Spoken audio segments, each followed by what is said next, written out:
Hey there, listeners. Welcome back to another episode of Life in Motion. I'm your host, Grace Becker. I'm a licensed mental health therapist and an enthusiast of life. And I'm always so excited to have you all here with me, especially today, for no particular reason, but I'm just excited to have you all here with me today. I was trying to think of stuff, like, you know how I always do a little banter at the start of every episode? I was trying to think of something that I wanted to talk about, and I'm really not too sure. Besides maybe like the obvious, you can see that I'm not recording in my typical spot today. Just switching it up a little bit, but do not worry, the quality is still going to be the same. High quality that you've been getting every episode. Well, for most episodes. There's been some rough patches in the past, if you know what I mean.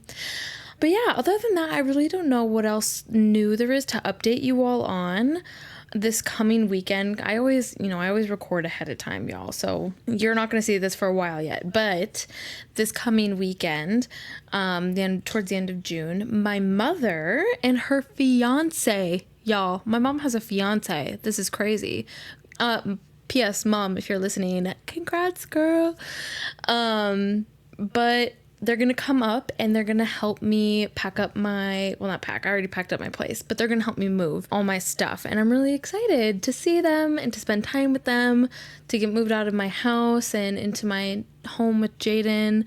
So, not a whole lot to update. I feel like I've been kind of preparing y'all for this move for a long time. So I'm really excited. I'm especially excited because our house is 2-bedroom and we're gonna turn one of the bedrooms into a podcast studio.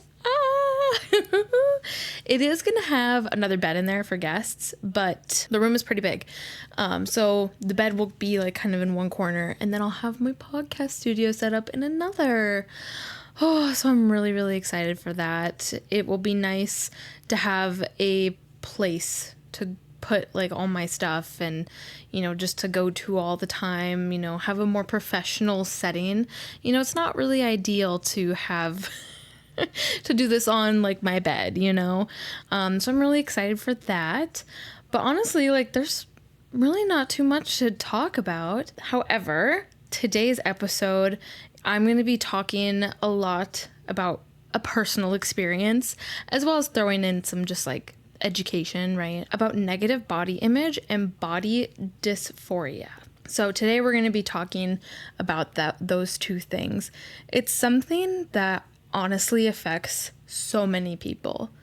And I don't know, I would go to say that everyone on this earth has something about themselves at one point that maybe they don't feel entirely confident in, or they have a negative feeling towards. And so I feel that this is something that a lot of people can relate to. And I'm a little nervous because I also wanted to share my personal story. And you know how it is when you share anything on social media that's personal, especially something that I'm still kind of navigating through.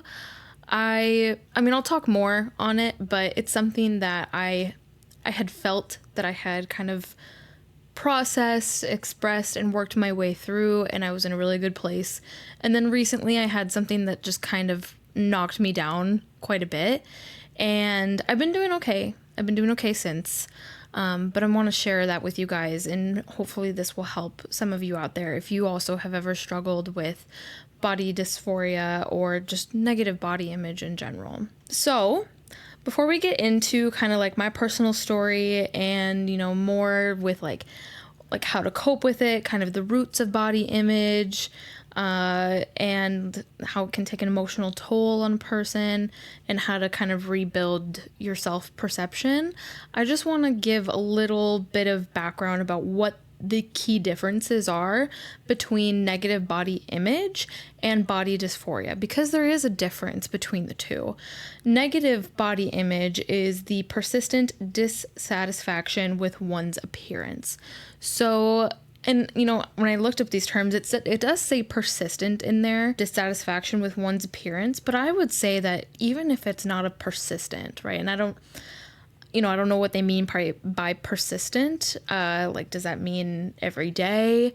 Is this something that, occasionally happens? But I would certainly go to extend that it's not just something that you have to wake up every day with. Sometimes people wake up one day and they feel like a rock star baddie, like they're looking good, they're feeling confident, they're feeling attractive, they're feeling good in their own skin. And then the next day, for no apparent reason, you can just feel the complete opposite about yourself.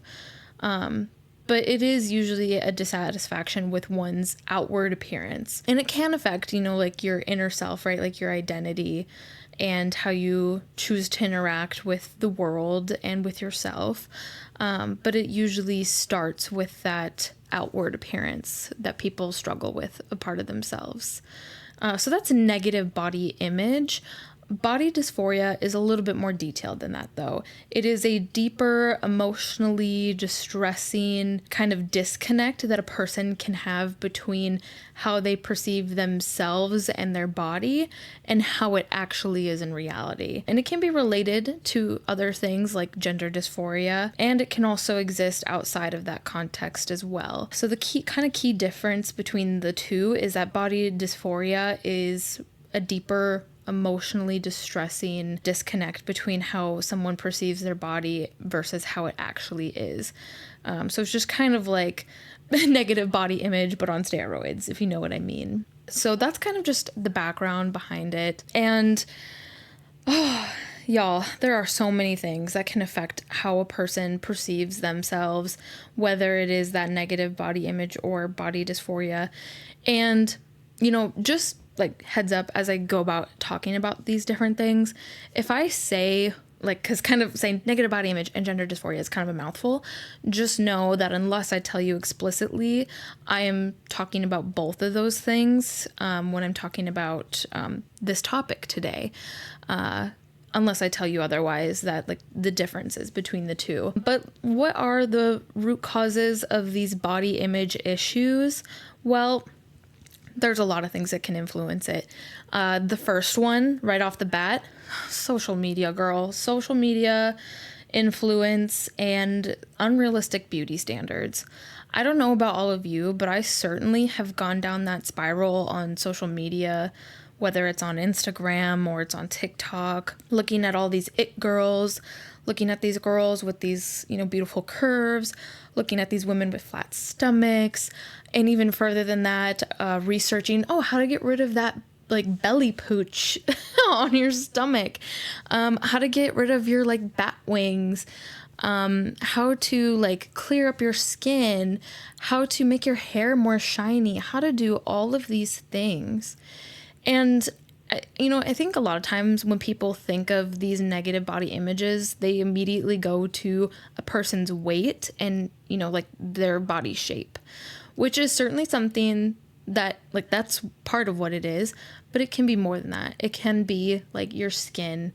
If you have eczema, if you struggle with acne, if maybe you have, patches, somewhere on your skin, a skin condition, it could be really anything. It can be your hair. It can be, your hands. It can be your face shape. Or if you feel puffy, it can be your breasts. It can be all sorts of things that, a person could kind of find on their appearance and nitpick. So it's not just about weight and body shape. There's a lot of ways it can be influenced. And depending on how you identify, there's standards for you based on, unrealistic expectations, because, how I perceive the current beauty standard for women, and that's what I identify as a woman. It's you have to have big boobs, you have to have a big butt, you have to have a slim, flat stomach, you have to have long, shiny hair, your skin has to be clear, and not just clear, it has to be soft. Has to be baby soft, because if there's any blemishes, if there are any bumps, then it is not perfect, and if it's not perfect, then you are ugly. And that's just kind of how I view the current beauty standard for women. Some people might view it differently, right? And this is all going to be perceived as well on just like your experiences in life, maybe if you were also teased about something from an early age or throughout your life, or if maybe there were comments on your looks in the past. I know that there's some people out there who, like, they've gone on dates and people that they've dated have made comments about the way that they look on dating apps or even when they go on a date. If you were teased or bullied by anyone in your family, low-key, I can relate. I don't know if my sister listens. Love you, Danielle. But I don't know if she remembers this, but I've struggled with acne for a long time. And when I was 11 years old, when my dad had passed away, I remember, and it's related to it. I'm not just like bringing that up. But I had like, she called it my horn is what my sister called it. But I did have like a very large, like almost, I don't know, cystic, like TMI for people if this is bothersome. But like acne on my like forehead by my hairline. And it was really like, from what I can remember, it was really just that one. And I don't know why it happened. I honestly think it was caused from all the emotional distress, the really poor eating, the really like lack of hydrating myself after my dad passed, that really just made that thing fester. And I remember like I'm going about trying to grieve my dad, and my sister is like keeps talking about it, you know, and she also would always talk about my eyebrows. I have a lot of hair, y'all. I am a hairy girl. And I used to have a unibrow. I know, jump scare. Maybe if I'm feeling bold, I'll post a picture of my younger self with my freaking unibrow. And she would always kind of make fun of me for that. But then I remember when I shaved it, and then she made fun of me for having a gap between my eyebrow. And then, you know, okay, bringing it back, Grace. We're getting off derailed here. ADHD brain. But the eyebrow was one thing. And then I remember she would also make fun of my horn, right, that she called it. And right before my dad's funeral, okay, I'm not going to trigger warning because this gets gross for real. Like, if you can't handle this, just like skip like 10 seconds ahead, or like 30 seconds ahead. But she went to go pop it the day of my dad's funeral. And oh gosh, I almost want to gag just telling this, but it popped. It landed partially in her mouth, y'all. Oh, it's so gross. I'm so sorry for all of those who listened to that with me. I didn't like saying it. If you're a skipper, don't worry, we're good now. You're in the clear. But it was pretty gross. And I just remember feeling like an absolute horrible person, just like feeling gross, feeling, you know, just bad about myself and the way I look, while I'm also trying to grieve. Guys, I might get emotional talking about this. I can do it. But yeah, early childhood experiences. So it can be influenced by a lot of things. Of course, teasing. I don't really have a whole lot of memory from being teased as a kid about in my appearance. I'm sure people talked crap about me behind my back, but fortunately enough, like I mostly didn't hear about it. And if I did, I don't remember it today. So thank God for that. But you know, being bullied by other kids, being bullied by your siblings, you know, I definitely was bullied by my sibling. It definitely affects your body image and how you look at yourself. It can also be formed by just family dynamics and generational like body talk. You know, body image is kind of an odd thing in my family. Growing up, if I would like make a comment about my body, a lot of times it was shut down and I was told I'm beautiful. Like, oh, like, don't say that about yourself. You're beautiful, you know? And I don't know about any of you, but I never said I was ugly. I just said that, you know, I felt fat, or, oh, I don't like my acne, you know, like different things like that. And so it's just interesting, you know, rather than making space for my feelings and my thoughts or trying to help me process that, it's almost like it was just uncomfortable to talk about for other people. So it was shut down right away. And it definitely affected my ability to cope with like later body image and body dysphoria issues. So if any of you can relate to that, or maybe your family was the extreme opposite, where it was talked about and it was pointed out, and they would make you known to you that it was a flaw. Almond mom is kind of a popular trending thing on social media, are usually very like thin women who they'll show what they eat in a day, or maybe they'll show the activities they do. And most that I've seen, it's women who are, literally eating almonds, who are eating like an orange, who are maybe having like a light salad for dinner, and all these different things. And they'll also show their moms in the exercise they do. And it's like really crazy exercise movement, which great for them. It's usually like pickleball and swimming in the pool and going for a half marathon run and, playing tennis and doing all these things. And I am just like, oh my God, like it doesn't do great for me in like the way I think about myself. So I don't know if anyone else out there can relate, or if anyone's moms are like that, or just like family members that are like that, right? It doesn't have to be just a mom. It could be a father too. It could be a sibling as well. But your family dynamics and like generational body talk, like the way people choose to talk about their bodies, is very impactful. I know some cultures, they celebrate like a woman's body, for example, and their ability to provide and to nurture humans, or to provide humans, to create humans and to nurture them. And they celebrate that. And I think that's a really beautiful thing. And I certainly wish that was something that I could have grown up with, is learning to accept my body and to understand all the beautiful things that it does for me. But right, there's a lot of different things that go on that can intersect with a person's body image. So getting more into it, let's talk about, kind of the effects that come into, and like the signs and symptoms that come in with body dysphoria, negative body image. And then I'll share my personal story with you guys that happened recently that kind of inspired this episode. Okay, so body dysphoria, it's more than just a dislike for your body, right? Which is kind of the negative body image. It can cause intense emotional distress, as we discussed earlier.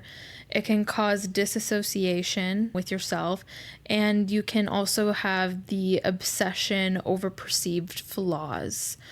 And it can be tied to, like I said, different like gender identity, gender dysphoria type things, but it can also exist independently from that. And what I mean is it could be with like a specific, like skin issue, your weight, your hair, like body parts, body shape, face shape, all those types of things. So there's different ways it can be linked.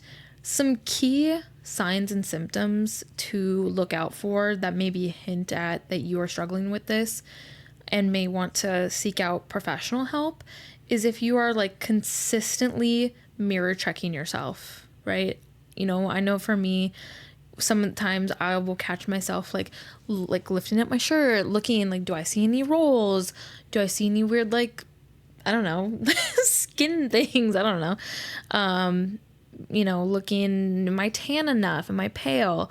All these different things that, a person can look for. It could also be avoidance. If you are intentionally avoiding mirrors or, camera rolls or whatever it is, so that you don't have to look at your double chin. So you don't, have to be faced with the way that you look at your body, right? The way you perceive your body. It can also kind of create this depression or anxiety around one's appearance. I know that in the past for me, it definitely did both. Like I would be anxious in social settings. I remember like messing with my t-shirt all the time. I would always freaking like sit with a pillow in front of me, like how I have my Jerry with me right now, because I didn't want people to see my stomach. Like if I like sat down, I didn't want people to see, like rolls, and I'm still struggling with it because clearly Jerry's here with me right now. You know what I mean? yeah, so it can definitely create an anxiety around like social settings and how you behave and the thoughts you have, right? Like it is often tied to kind of these catastrophizing thoughts of, oh my God, like I have like stomach rolls. Oh my God, I have stretch marks. Oh my God, I have acne. Oh my gosh, my hair's frizzy. No one is going to ever love me. I'm going to end up alone. I'm going to die alone. The only people who are going to love me are my cats. But if I die, my cats are just going to, eat my body to keep themselves alive. And they're just, I'm going to become their own personal litter box, It can certainly lead to some of that irrational thinking down the road. It can also lead to a lot of depression. I know a lot of people who especially will struggle with self-harm. And if you struggle with self-harm, with suicidal ideation, really any of this, please seek help because you're not alone in it. And, your body does amazing things for you.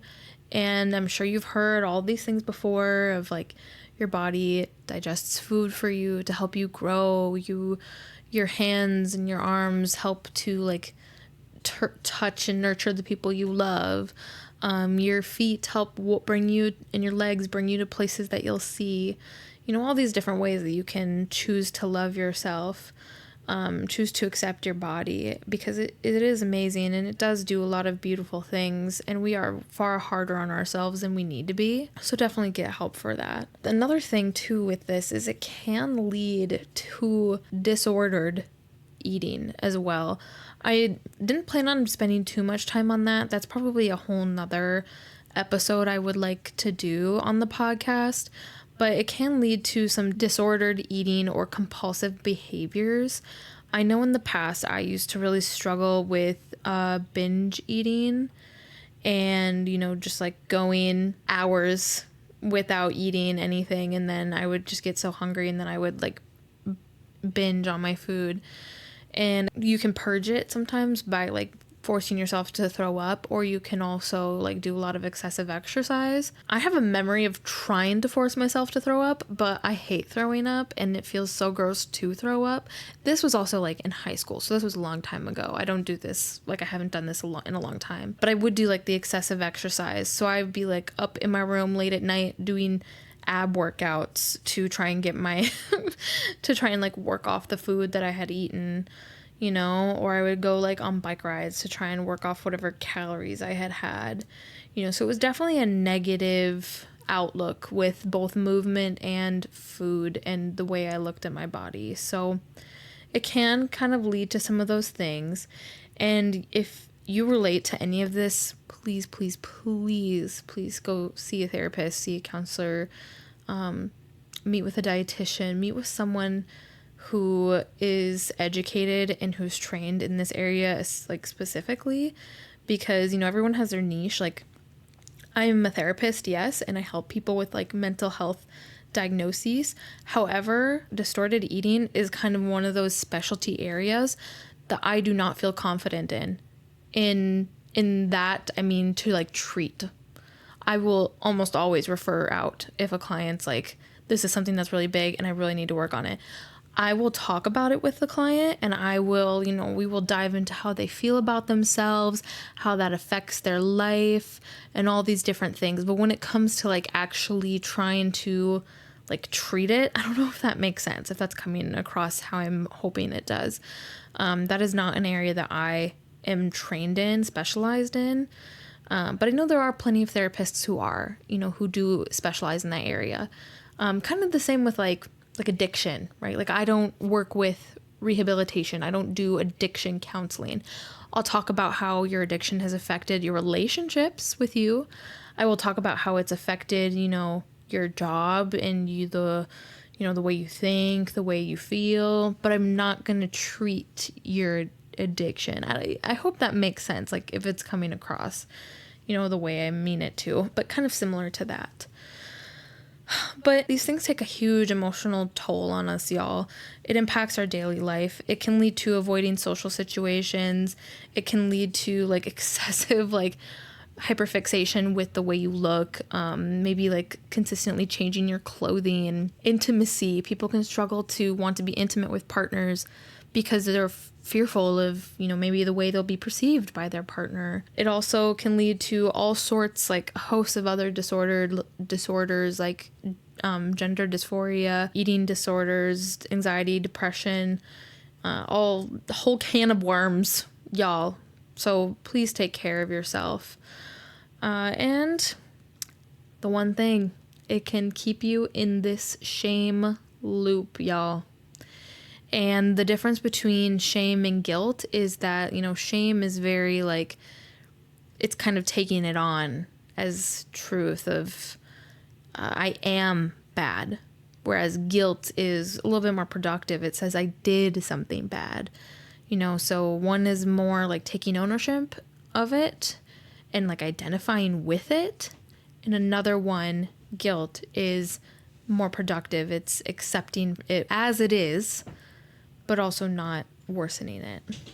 So to get out of that shame loop, there's different things you can do, which I'm going to share after I share my personal story about what happened recently. And we're going to try and get through without crying. I cried my tears yesterday. And today I'm feeling a little bit better.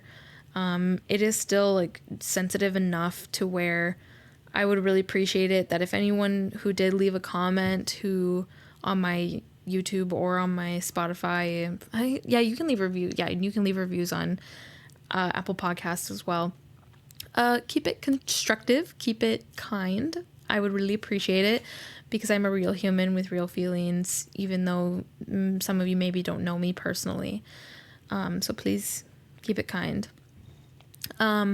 So I won't name names, as I never do, but I work for a clinic and they do really, really cute social media posts. They've been trying to like up their social media game. And this is like by no means like any person's fault. Like I don't blame anyone for it. But they did this, they had this cute idea where they were going to make this post that was like an AI generated little action figure of the different people who worked there. And when I went to go look at mine, it was just so, I just was like in awe. I was like, wow, is this how people perceive me? Does my face look like that? Does my body look like that? Does my skin look like that? And I'm just going in a spiral of all these different things. And I did ask them to take the post down because it was really affecting my mental. And I started to cry. I was on my lunch break when I looked at it and I started crying.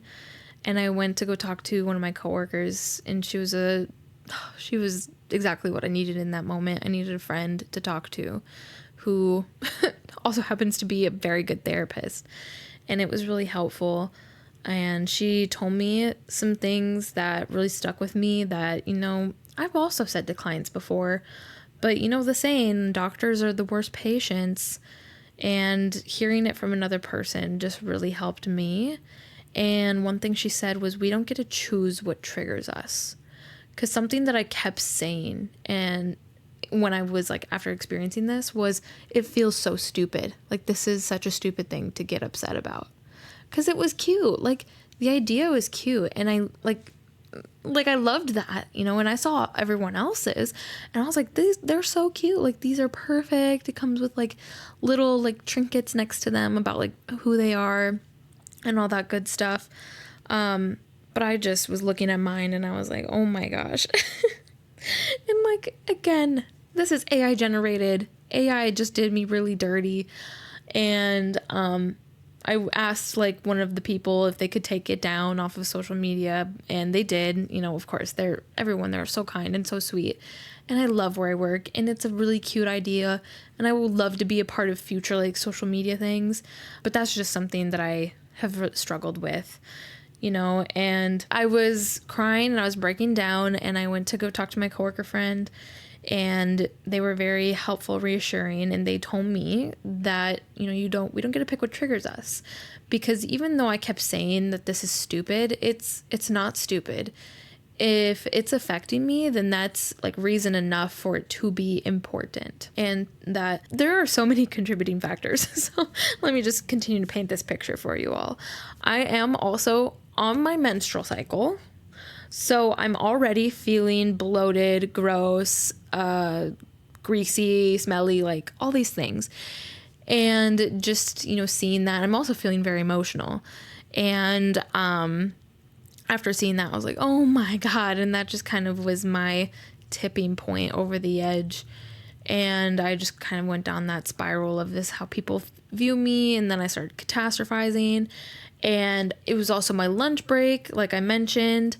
And I was looking at my food and I'm like, I don't even want to eat right now. Like I need to not eat, and I was starting to it was crazy. Like I was brought back to my high school days and my early college days of like, oh my God, I can't eat. Like I shouldn't be eating right now.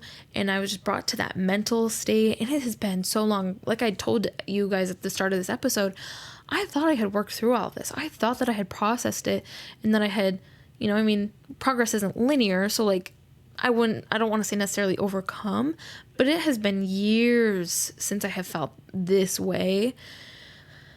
And it was a huge reality check because it just brought me down so low and I caught it. That's one of the things I tell you all the time when you're working on yourself is recognition that you're doing it is one of the most important things to start with. And I recognized it and I was like, girl, like this is an unhealthy. You need to eat. You need to go talk to somebody about this. Because I was asking myself, I'm like, what do you need right now? And I was like, I just need to talk to somebody. And so I went to go do that. I sought that out for myself and I talked to someone. And then after talking, I felt better and I finished my food. Because we need to eat. That's not an option, guys. We need to nourish ourselves. Otherwise, that's going to make things a lot worse for us. So that's what happened. And I have been feeling a lot better since that happened. I'm on my period still, so that's probably contributing to some of the emotional stuff of, what's keeping me stuck in it. But that's my story of the recent stuff that's happened.